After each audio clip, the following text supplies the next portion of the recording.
നടപടിക്രമങ്ങളുടെ ഒരു ലിസ്റ്റ് നിയമസഭ പബ്ലിഷ് ചെയ്തതിന് ശേഷം ആ നടപടിക്രമങ്ങൾ അനുസരിച്ച് മേശപ്പുറത്ത് വയ്ക്കുന്ന ഒരു കടലാസ് എന്ന ഐറ്റത്തിലാണ് ഞാൻ ഈ ധവളപത്രം മേശപ്പുറത്ത് വെച്ചത്.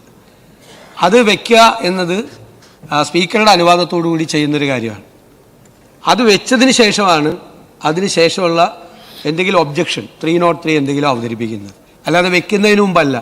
അത് നിയമസഭാ നടപടിക്രമങ്ങൾ അങ്ങ് 5 വർഷം അങ്ങേക്ക് അറിയാമെന്ന് പറഞ്ഞു. എനിക്ക് 25 വർഷം അറിയാവുന്ന ആളാണ്.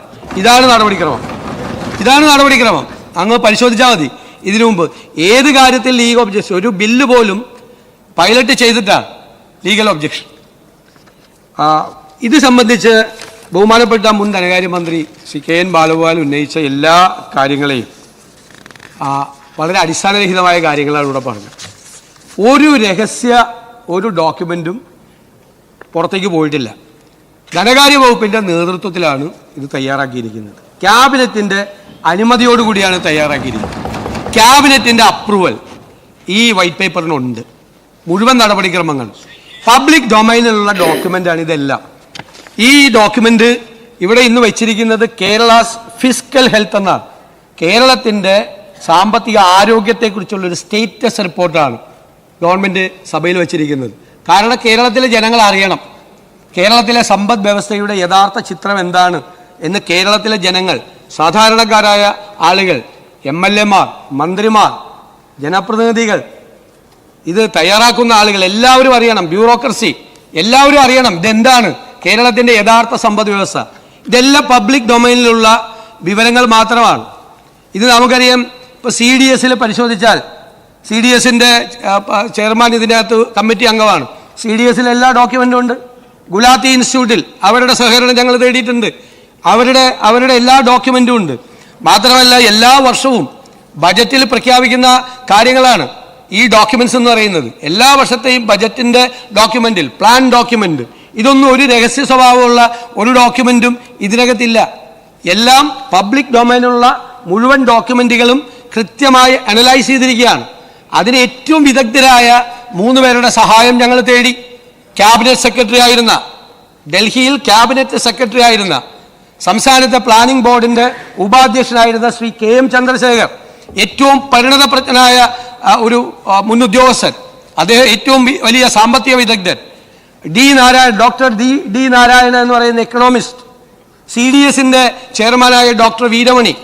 മാത്രമല്ല മുഴുവൻ സ്ഥലങ്ങളിൽ നിന്നും സാമ്പത്തികകാര്യ വിദഗ്ധരുൾപ്പെടെയുള്ള മുഴുവൻ ആളുകളുടെ പല നോട്ടുകളും പരിശോധിച്ച് ധനകാര്യ വകുപ്പാണ് അതിൻ്റെ നേതൃത്വത്തിലാണ് ഇത് തയ്യാറാക്കിയിരിക്കുന്നത്. ഇത് നമുക്ക് എല്ലാ കാര്യങ്ങളും നമുക്കറിയാം എന്ന് നമ്മളങ്ങ് വിചാരിക്കണം. നമുക്കറിയാൻ പാടില്ലാത്ത ഒരുപാട് കാര്യങ്ങളുണ്ട്. ഈ ഗവൺമെൻറ് ആഗ്രഹിക്കുന്നത് വിദഗ്ധരായ ആളുകളുടെ, ഓരോ രംഗത്തെയും വിദഗ്ധരായ ആളുകളുടെ സേവനം ഉറപ്പാക്കി അവരുടെ ഉപദേശം തേടി ാണ് ഓരോ കാര്യങ്ങളും ചെയ്യാൻ തീരുമാനിച്ചിട്ടുള്ളത്. എല്ലാ കാര്യങ്ങളിലും നമുക്ക് എല്ലാ കാര്യങ്ങളെയും കുറിച്ച് പൂർണ്ണമായി അറിവുള്ള ആളുകളല്ല. ലോകത്ത് ഒരുപാട് മാറ്റങ്ങൾ നടക്കുകയാണ്, ഒരുപാട് സംഭവവികാസങ്ങൾ ഉണ്ടാകുകയാണ്. അതെല്ലാം അറിയാനും അത് മനസ്സിലാക്കാനും അതനുസരിച്ചുള്ള ഒരു പുതുയുഗ കേരളം കെട്ടിപ്പടുക്കാനുമാണ് ഈ ഗവൺമെൻറ് നിൽക്കുന്നത്. ഞാൻ വളരെ അഭിമാനത്തോടു കൂടി പറയുന്നു, ഇവിടെ പലപ്പോഴും വെച്ചിട്ടുള്ള പല വൈറ്റ് പേപ്പറുകളും പൊളിറ്റിക്കൽ ഡോക്യുമെൻ്റാണ്. ഇത് it's not a political document. ഇത് സംസ്ഥാനത്തിൻ്റെ സാമ്പത്തിക ആരോഗ്യം സംബന്ധിച്ച ഒരു സ്റ്റേറ്റസ് റിപ്പോർട്ടാണ്. ഇത് കേരളത്തിൻ്റെ ഭാവി കെട്ടിപ്പടുക്കുന്നതിന് വേണ്ടി ഏറ്റവും പ്രയോജനം ചെയ്യാൻ പോകുന്ന അടിസ്ഥാന ഡോക്യുമെൻ്റാണ്. കെട്ടിപ്പൊക്കിയ മിഥ്യകളൊന്നും ശരിയല്ല എന്ന് ഞാനിപ്പോൾ അതിനെക്കുറിച്ച് ഇതിൻ്റെ വിശദാംശങ്ങളിലേക്ക് പോകുന്നില്ല.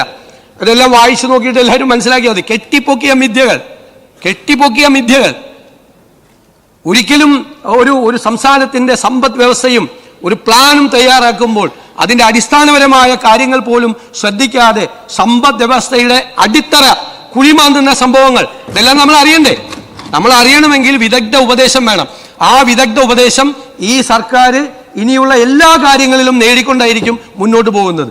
ആ വിദഗ്ധരുടെ സേവനവും അവരുടെ ഉപദേശവും ഈ വൈറ്റ് പേപ്പർ തയ്യാറാക്കുന്നതിന് സഹായകരമായിട്ടുണ്ട്. അവരോട് നന്ദി പറയാൻ കൂടി ഞാൻ അവസരം ഉപയോഗിക്കുന്നു. ഇദ്ദേഹം ഉന്നയിച്ചതുപോലുള്ള ഒരുവിധ നമ്മുടെ ഏതെങ്കിലും ഒരു ചട്ടമോ ഒരു നടപടിക്രമോ ഒന്നും ലംഘിക്കാതെ എല്ലാ നടപടിക്രമങ്ങളും പൂർണ്ണമായി പാലിച്ചുകൊണ്ടാണ് ഇത് തയ്യാറാക്കിയത്. ഇത് ഭാവി കേരളം കെട്ടിപ്പടുക്കുന്നതിനുള്ള ബേസിക് ഡോക്യുമെൻ്റായി മാറണം എന്നാണ് ഞങ്ങളുടെ ആഗ്രഹം. ASS ഇന്ന് സഭയിൽ സർക്കാർ മേശപ്പുറത്ത് വെച്ചിരിക്കുന്ന ധവളപത്രം ബഹുമാനപ്പെട്ട പ്രതിപക്ഷ നേതാവ്. സർ, ബഹുമാനപ്പെട്ട മുഖ്യമന്ത്രി പറഞ്ഞ കാര്യം ഒരു വീണെടുത്തുനിന്ന് ഉരുളലാണ്. നമ്മുടെ സംസ്ഥാനം ഇതേവരെ പ്രസിദ്ധീകരിച്ചിട്ടുള്ള ധവളപത്രങ്ങളൊക്കെ പൊളിറ്റിക്കൽ ഡോക്യുമെൻ്റായിരുന്നു. ഇതാണ് ശരിയായ ധവളപത്രം എന്നാണ് അദ്ദേഹം പറഞ്ഞത്. സർ, അത് വിചിത്രമായൊരു വാദമാണ്. സർ, നമ്മുടെ സംസ്ഥാനത്ത് അപ്പുറത്തായാലും ഇപ്പുറത്തായാലും മാറി മാറി വന്ന ഗവൺമെൻറ്റുകൾ ധവളപത്രം ഇറക്കിയിട്ടുണ്ട്. സർ, ഇവിടെ പ്രശ്നം ധനകാര്യ വകുപ്പിനെ ഇരുട്ടിൽ നിർത്താൻ പാടില്ല എന്നുള്ളതാണ്. ഇതിനു മുൻപുള്ള എല്ലാ ഗവൺമെൻറ്റുകളും, ഞങ്ങളതായാലും UDF-ൻ്റെതായാലും, ധനകാര്യ വകുപ്പാണ് ഇത് തയ്യാറാക്കിയിട്ടുള്ളത്. സർ, ഇവിടെ ധനകാര്യ വകുപ്പല്ല തയ്യാറാക്കിയത്. അതാണ് ഗൗരവമായ വിഷയം. അപ്പോൾ ധനകാര്യ വകുപ്പ് നേരത്തെ തയ്യാറാക്കിയ അത്തരം ഡോക്യുമെൻറ്റുകൾ പൊളിറ്റിക്കൽ ഡോക്യുമെൻ്റാണെന്ന് മുഖ്യമന്ത്രി പറയുന്നത് വിചിത്രമായൊരു വാദഗതിയായിപ്പോയി.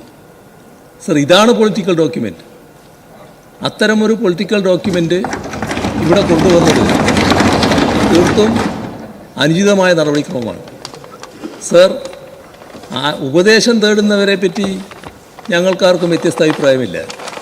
വിദഗ്ധരുടെ ഉപദേശം പല കാര്യങ്ങളിലും തേടേണ്ടി വരും, ഗവൺമെൻറ് ഇനിയും തേടേണ്ടതായിട്ട് വരും. പക്ഷേ ധവളപത്രം തയ്യാറാക്കുന്നത് നമ്മുടെ ധനകാര്യ വകുപ്പായിരിക്കണമായിരുന്നു. അതിൻ്റെ വ്യതിയാനമാണ് വന്നിട്ടുള്ളത്. ഇതൊരു കൃത്യമായ പൊളിറ്റിക്കൽ ഡോക്യുമെൻ്റാണ്. ഉള്ളടക്കം നോക്കി ബാക്കി കാര്യങ്ങൾ പിന്നീട് പറയാം. ബഹുമാനപ്പെട്ട മുഖ്യമന്ത്രി, ബഹുമാനപ്പെട്ട പ്രതിപക്ഷ നേതാവ് ഇവിടെ നടത്തിയതാണ് പൊളിറ്റിക്കൽ സ്റ്റേറ്റ്മെൻറ്റ്. സാർ, ഒരു അങ്ങ് ഇതിന് എതിരായിട്ടൊരു ആക്ഷേപം ഉന്നയിക്കുമ്പോൾ ഏത് നടപടിക്രമമാണ്, ഏത് ആക്റ്റാണ്, ഏത് റൂൾസാണ്, ഏത് പ്രൊസീജിയറാണ് ലംഘിച്ചുകൊണ്ടാണ് ഇത് നടത്തിയതെന്ന് പറയാൻ കഴിഞ്ഞിട്ടില്ല. പിന്നെ ജസ്റ്റ് പറയാമല്ലോ, ഇതാണ് പൊളിറ്റിക്കൽ ഡോക്യുമെൻ്റ്. അങ്ങ് ഇത് വായിച്ചു നോക്കിയിട്ട് പോലില്ലല്ലോ. വായിച്ചു പോലും നോക്കാതെ അങ്ങയുടെ കയ്യിൽ ഇപ്പോൾ കോപ്പി എത്തുന്നേ ഉള്ളൂ. അതിനു മുമ്പ് ഇതൊരു പൊളിറ്റിക്കൽ ഡോക്യുമെൻ്റ് ആണെന്ന് അങ്ങ് എങ്ങനെയാണ് മുൻകൂട്ടി പറയണത്? അത് മുൻവിധിയോടുകൂടി അങ്ങ് പറയാണ്, മുൻവിധിയോടുകൂടി.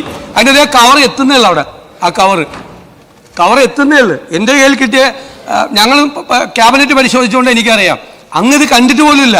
കാണുന്നതിന് മുമ്പ് ഇതാണ് പൊളിറ്റിക്കൽ ഡോക്യുമെൻ്റ് എന്ന് പറഞ്ഞത് ഉചിതമായില്ല എന്നാണ് എനിക്ക് പറയാനുള്ളത്. സർ, ഞാൻ പറഞ്ഞത് ബഹുമാനപ്പെട്ട മുഖ്യമന്ത്രി പറഞ്ഞതിനുള്ള മറുപടിയാണ്. അദ്ദേഹമാണ് പറഞ്ഞത് നേരത്തെ ഉള്ളതെല്ലാം പൊളിറ്റിക്കൽ ഡോക്യുമെന്റ് ആയിരുന്നു. അതിനുള്ള മറുപടിയാണ് ഞാൻ പറഞ്ഞത്. അതാണ് ശ്രദ്ധിക്കേണ്ടത്. ഞാൻ പറഞ്ഞത് കൃത്യമായിട്ട് ഇസ് ഓൺ റെക്കോർഡ്. ഞാൻ പറഞ്ഞത് ശ്രദ്ധിച്ചോ? ഇതിനു മുമ്പ് കൊണ്ടുവന്ന പല ധവളപത്രങ്ങളും അല്ലല്ല, നോക്കിക്കോ, ഇറ്റ്സ് ഓൺ റെക്കോർഡ്. ധവളപത്രങ്ങളും പൊളിറ്റിക്കൽ ഡോക്യുമെന്റ് ആയിരുന്നു. ഇതല്ല എന്നാണ് പറയുന്നത്. നോക്കിക്കോ, നിങ്ങൾ പരിശോധിക്കുക. രണ്ടാമത്തെ കാര്യം, അല്ല, നിങ്ങൾ ബഹളം ഉണ്ടാക്കിയല്ലേ? ഞങ്ങളിപ്പോൾ അദ്ദേഹം പറഞ്ഞതല്ലേ ഞാൻ മറുപടി പറയുന്നത്. നിങ്ങൾ അതുകൊണ്ട് എന്താ കുഴപ്പം? നിങ്ങൾ ഇതിനു മുൻപ് ഇങ്ങനെയാണ് ചെയ്തത്, അതുകൊണ്ട് നിങ്ങളും ഇങ്ങനെ ചെയ്യണം. അങ്ങനെ ചെയ്യണമെങ്കിൽ അത് പാലിക്കേണ്ട ഏതെങ്കിലും നടപടിക്രമങ്ങൾ ലംഘിച്ചാൽ അത് പറയാം. ഞങ്ങൾക്ക് ഞങ്ങളുടേതായ രീതിയുണ്ട്. ഞാൻ പറഞ്ഞല്ലോ, നിങ്ങൾ പിന്തുടരുന്ന നയം തുടരാനല്ല ഞങ്ങൾ ഇവിടെ ഇരിക്കുന്നത്. ഞങ്ങളെ ജനങ്ങൾ ഇവിടെ ഇരുത്തിയിരിക്കുന്നത് അതിനല്ല. ആ നയങ്ങൾക്ക് മാറ്റമുണ്ടാകണം, ആ സമീപനങ്ങൾക്ക് മാറ്റമുണ്ടാകണം. അതിനാണ് നിങ്ങളെ പരാജയപ്പെടുത്തി ഞങ്ങളെ വിജയിപ്പിച്ച് ഞങ്ങളെ ഈ കസേരകളിൽ ഇരുത്തിയിരിക്കുന്നത്. ആ മാറ്റം ഉണ്ടാവുക തന്നെ ചെയ്യും.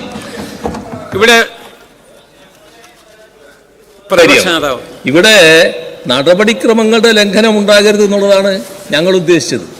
ആ നടപടിക്രമങ്ങളുടെ ലംഘനം പൂർണ്ണമായിട്ടുണ്ടായിരിക്കുന്നു.